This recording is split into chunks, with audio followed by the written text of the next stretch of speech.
ちゃんと見たか。今見たことを忘れたな。 The day has come, ladies and gentlemen. The day has come. It's get back day for Rengoku. Let's talk about the Demon Slayer movie, Infinity Castle. Not just the whole movie. No, we're not gonna spoil the whole movie for y'all. We're gonna talk about Akuza versus Tanjiro and Gayu. Now, I ain't gonna lie, out of the whole movie, this was for me the most anticipated fight, bro. I mean, sure, we had I ain't gonna lie, I hated that Shinobu Bay died in the first 30 fucking minutes of the movie. But Zenitsu got his fight over with in one slash. It's crazy. But this was the most anticipated fight for me in the whole movie. And really, never mind the whole Tanjiro and Giyu tag teaming this man. When this man came down from the ceiling of the motherfucking Infinity Castle, he literally was after Tanjiro. The only time he really mentioned Giyu was when he was like, "What is your name?" Because he didn't even know who he was. And if you know Giyu, of course you know what his answer was gonna be.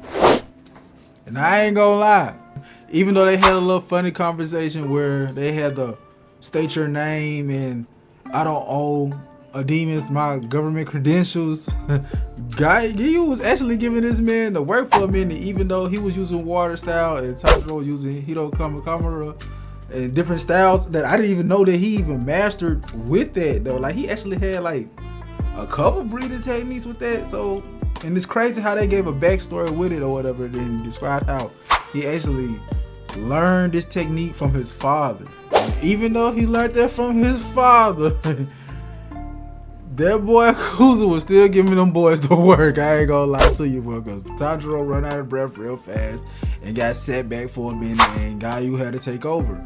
And boy, he was beating the brakes off of Gayu.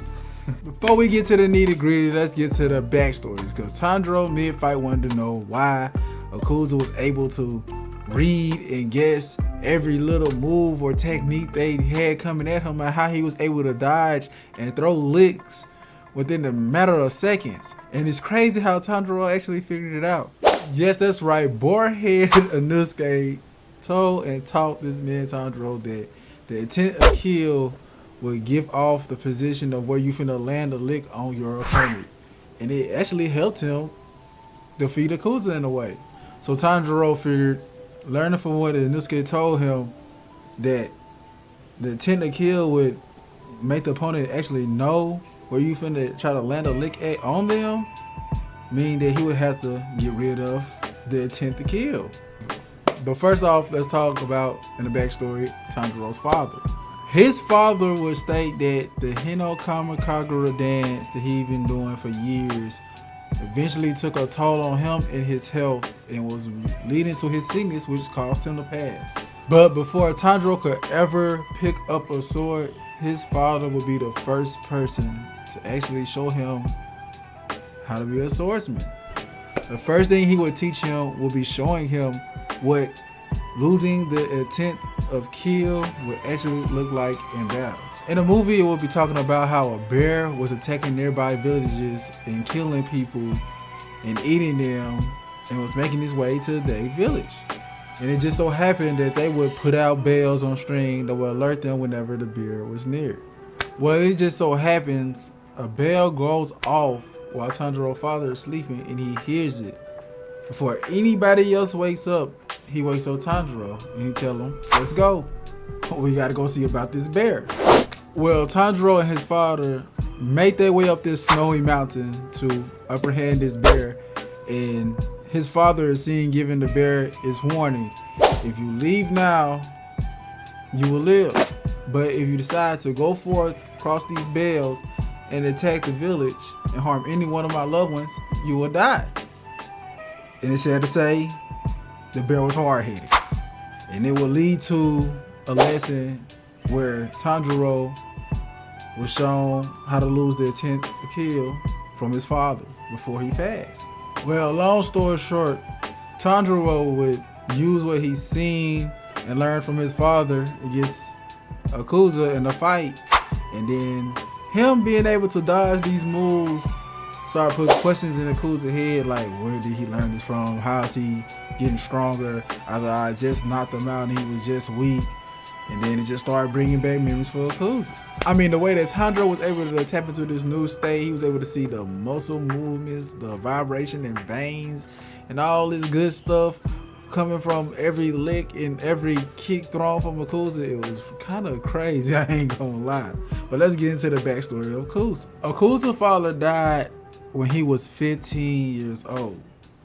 Akuza would be seen trying to steal from people and rob from the people that had money to try to force a medicine which was highly expensive to try to save his father's life. Well, it never worked out for this man Akuza, because every single time he would try to steal from somebody or try to make money for this medicine, he would get caught. And Hakuji, or Akuza, his demon name, would suffer very excruciating punishments in front of the whole public and would get these tattoos. Yes, his arm tattoos are branded thief marks put on him, bro. This man would literally steal during the day, get caught, suffer these horrible punishments and stuff, go home and try to help his father in his sickness by cleaning him, make sure no virus would get into his system, keeping him out of dirty environments and all that, and he would be stitched to one room. Well, it got bad to the point where Akuza got caught one day, and the word spread it back to his father that he was never gonna release the Akuza again. So it's not funny, but his father would then hang himself, bro, out of being depressed about his son and his sickness. Well, turns out the man actually was just banned from the village and be named a demon, even though he wasn't a demon yet.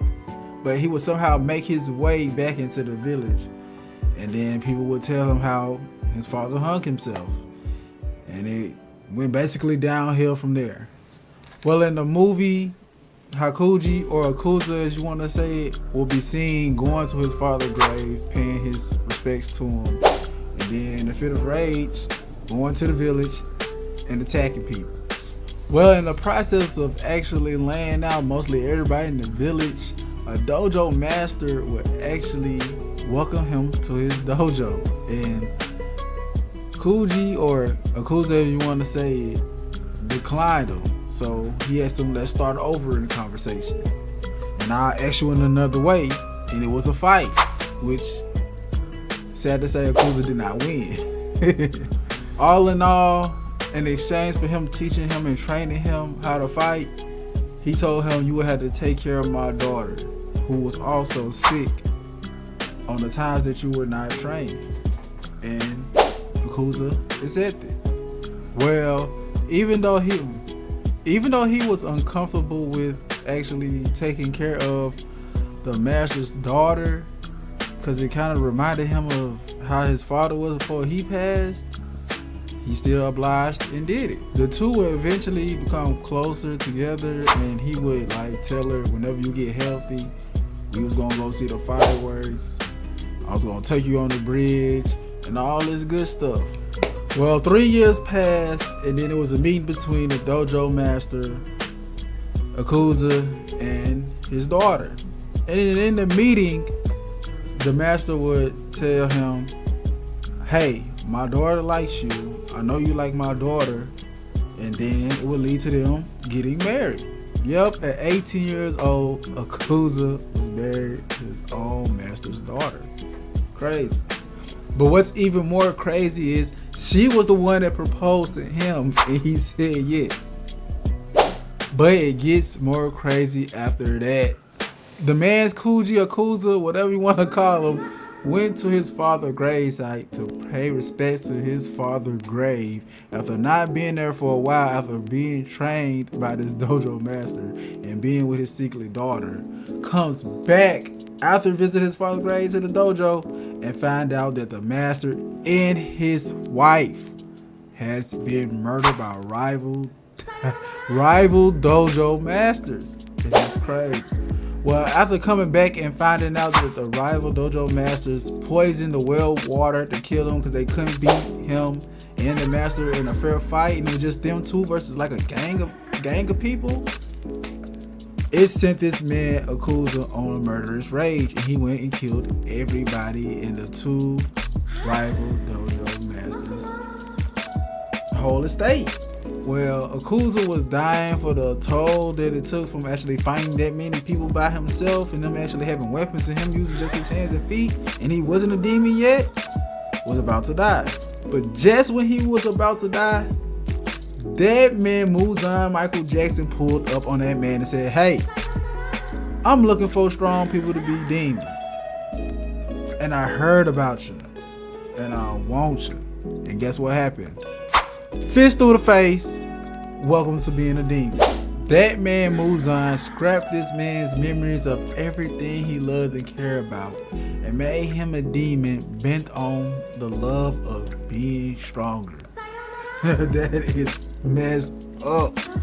And who would have thought that those memories would be brought back in a fight against Giyu and Tanjiro, bro? And them memories made that man want to kill himself. Because they couldn't kill him, he decided to kill himself. That man Akuza's final words was, "I want to go to hell honorably." And that was the last time we seen him. He finally became human in the last moments. Overall, I give this first movie from Demon Slayer a 10 out of 10, man. And I can't wait for this man Muzan to finally die, bro. For real. On the G, made a P. On the D, want a V. Need a feet. If it's for me in the summer, shit get spooky. Trick or treat.